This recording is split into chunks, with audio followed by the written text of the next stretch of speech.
It was October 1963, and Green Beret Captain Rocky Versace was less than a fortnight away from the end of his tour of duty in Vietnam. Versace joined South Vietnamese soldiers on that fateful October day on a mission to find and destroy a Viet Cong position. But he and his comrades were ambushed, and to cap it all, a wounded Versace was taken captive by the communists.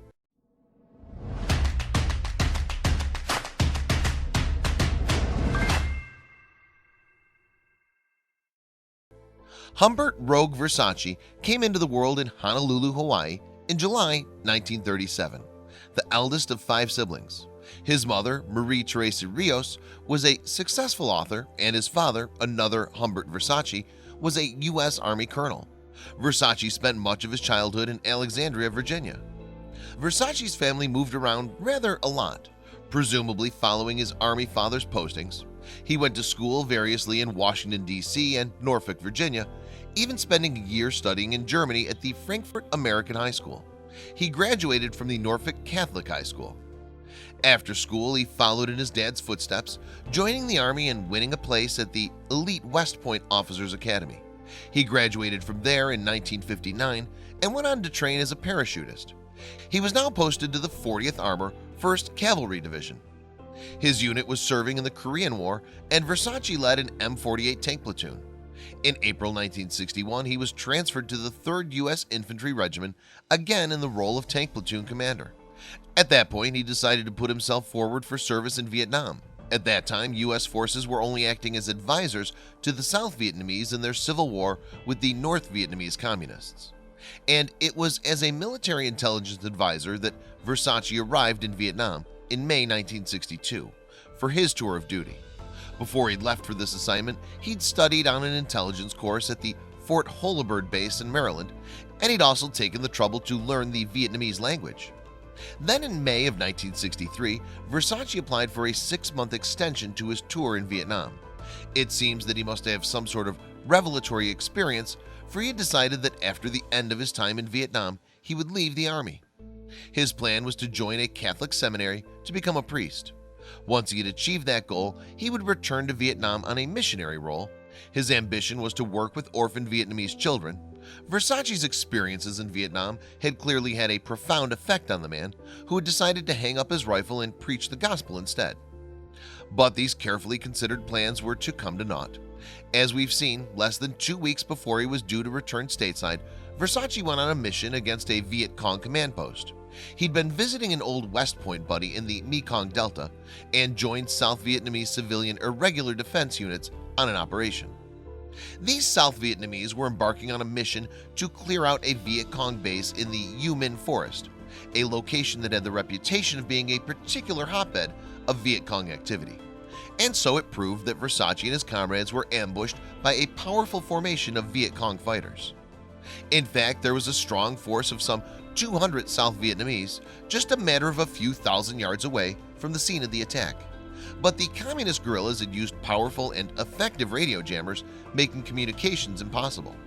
The South Vietnamese found out about the ambush too late to help. Versace took 3 bullets in the leg in the firefight, and then he was captured by the Viet Cong along with 2 other Americans, Lieutenant Nick Rowe and Sergeant Dan Pitzer. The Army newspaper Pacific Stars and Stripes of November 1, 1963 included a terse report of the incident. Communist guerrillas smashed a Republic of Vietnam task force after disrupting its radio communication Tuesday, and probably captured all 3 U.S. Army advisors with the 120-man Saigon outfit, the report said. The 3 Americans listed as missing and believed captured were 2 officers and an enlisted medic. Stragglers returning from the rout said both officers had been wounded early in the fight, one in the head and the other in the leg, it continued. The Viet Cong now marched their prisoners deep into the jungle. Rowe and Pitzer were locked up in one cage and Versace was kept in another. Although they could not see him, the other 2 could hear Versace. The guards would often torment the 3 of them, especially at night when they would play tricks like taking their mosquito nets away. At the time, Versace kept up a stream of defiance against his communist captors. Author Al Santoli recorded Rowe's memories of captivity in his 1985 book, To Bear Any Burden. Rowe told Santoli, "Rocky stood toe-to-toe with them. He told them to go to hell in Vietnamese, French, and English. Just 3 weeks after his capture, still suffering badly from his wounds, Versace made the first of his 4 attempts to escape into the nigh impenetrable jungle. Unable to walk, he crawled from this makeshift prison camp, but his inability to move quickly meant that his captors soon caught up with him. For his pains, he was beaten, locked in iron shackles, and put on meager rations of only rice and salt. Versace continued to berate his captors, continually reminding them in their own language that their treatment of him and his fellow prisoners was illegal.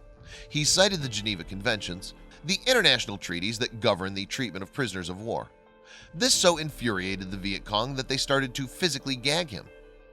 One April night in 1964, after around 6 months of captivity, Rowe heard Versace singing "God Bless America" at the top of his voice.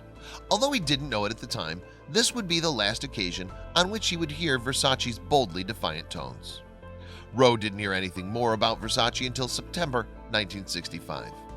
As they often did, the guards forced their prisoners to listen to the English-language North Vietnamese radio station. The broadcast was an announcement that Captain Humbert Versace and another American, Sergeant First Class Kenneth Rohraback, had been executed as unrepentant reactionaries. The news devastated the prisoners and Versace's family back in the States. Rowe went on to escape his captors in December of 1965. Back in the U.S., he lobbied for the award of a Medal of Honor, the highest military award for bravery, for his buddy Versace. But instead, Versace posthumously received only a Silver Star. However, continued campaigning finally resulted in getting Versace what he truly deserved when he was awarded the Medal of Honor in 2002. Captain Versace was the first soldier to receive the Medal for Bravery while a POW. Check out these other videos from Let Me Know. If you haven't made the move to subscribe to our channel, all you need to do is click on that red subscribe button. Thank you for watching.